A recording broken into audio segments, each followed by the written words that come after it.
Now, Washington Mornings on the Mall. And AM 630. WMAL. 6:37 on WMAL. Good Wednesday morning to you. Brian Neiman, Tori Clark in for Brian Wilson. Today, Brian will be back on Monday. So big news in the political world yesterday. Rick Santorum got out of the race before the Pennsylvania primary. Why did he get out, and what does this mean moving forward? Alice Stewart joins us now, National Press Secretary for Rick Santorum. Good morning, Alice. Thanks for coming on. So I know that he met with some conservatives over the weekend. I know he had some time to spend with his family. Why did Rick Santorum decide to get out of the race? Well, I appreciate the opportunity to come on, Brian. There were a lot of factors that went into this decision, not the least of which is I'm sure you're aware that his daughter Bella had been in the hospital and she's been sick, and they had taken her there over the weekend, and that was a factor. I mean, his faith and family have always come first, and he felt as though this was the time to focus on his daughter and his family, and that was a factor. But also, we have been looking at the delegate mass for quite some time and crunching the numbers, and a lot of factors had to fall into place in order for us to reach the desired number of delegates, whether prior to the convention or on the convention floor. And as things played out, the numbers weren't looking as favorable as they had weeks ago. That was also a factor. But he also realized now is the time for conservatives to coalesce and work together and do what we can to defeat Barack Obama. And those were the main factors that went into this decision. Did he get any calls recently from Republicans, whether they be in office right now or behind the scenes, telling him, hey, it's time to get out? Ryan, he's been getting those calls for quite some time. He was the person that the establishment never stood behind.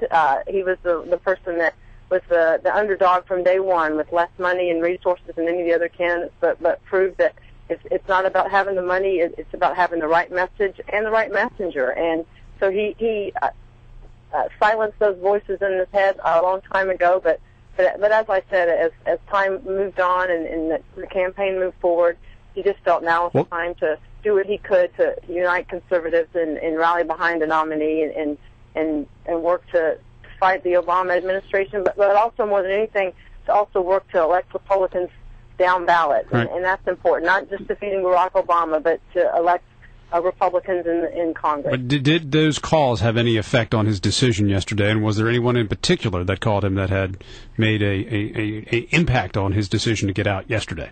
Brian, he got out of this race the same way he got in, by sitting around the kitchen table with his wife and children, and they thought about it and prayed about it and looked at all the options, and that's really where the motivating factor in the voices that he listened to in terms of making this decision. So it wasn't any one particular person or a cry of voices from the Republican Party or conservatives. It was he at the end of the day, along with his family, and after a lot of thought and prayer, that's what led him to this decision.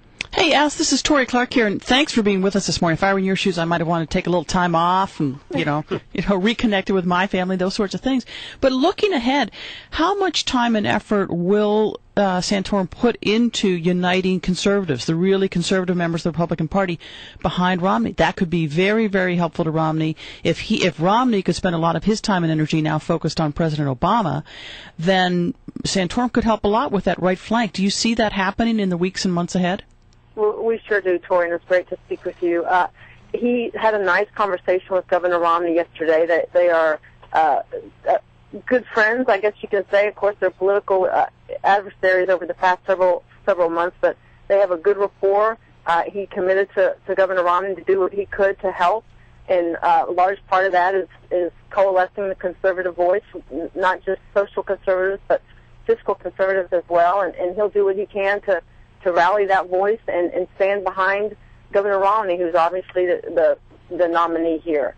That's going to be important. Romney's done a great job. Clearly, he has the most number of popular votes, the most number of delegates, and is on his way to the magic number 1144, the required delegates needed. And he's earned that spot. He's earned the position he's in now. And what Rick's going to do is help him to continue to coalesce Republicans and conservatives, because we're going to have an uphill fight going into November. The Obama re-election campaign and the power of the incumbency is going to be a difficult challenger, and so it's going to be incumbent upon conservatives to work together in order to take on Barack Obama. But as I said, it's the presidency that's critical that we take back that seat, but also it's critical to have Republicans in the House and Senate. As we've seen, obviously, with Obamacare, we can't have the voice of the people taken away. So we need to restore that voice by electing Republicans in Congress. He didn't mention Mitt Romney yesterday in his speech, but the way it sounds to you this morning, and from what I read, is that there will be a full-throated endorsement of Mitt Romney sometime down the road. Is that right?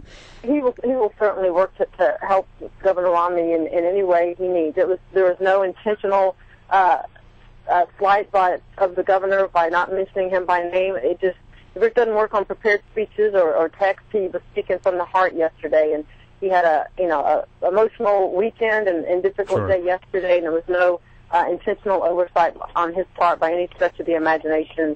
And as I said, they had a nice conversation yesterday morning. They plan to talk in the next days to come, and Rick will do whatever he can, because job number one is uniting the Republican Party, shoring up the conservative vote, but also reeling in independents, and defeating Barack Obama. Look, this was an unbelievable run. I mean, Rick Santorum, nobody gave him a shot at this at all 6 months ago, and he was on the far left-hand side during the debates in the beginning, and didn't even get could barely get even questions asked of him during the debate. So it was just an incredible campaign from Rick Santorum. But I'm curious as to why at the end do you think that he wasn't able to get over the hump and break through and wind up being the candidate? Was it the money? Was it the naked advertising from Romney? Why do you think it just didn't work out for him in the end? Well, that's a great question, one that I'm sure will be analyzed, throughout history. I worked with Governor Huckabee in 2008, and it was a similar kind of campaign. It was, no one gave him a chance. No one thought he could get to where he was with no money, but it really was about the right message and the right messenger. But truly, in this day and age, you have to have money in order to run a successful presidential campaign, or any campaign for that matter. And you do need help from the establishment. And Rick didn't have it this time. He will, if he chooses to do it again, I would imagine he'll have certainly more of both next time. But it's a combination of all of those factors. You have to have the money, and the message, and the right person to deliver that message. And it just wasn't in the cards this time. And Rick gave it a great fight. It was a wonderful journey, a historic journey, one that he's certainly has every reason to hold his head high for all the hard work he did, starting out with a truck, a roadmap, and a few hamburgers riding across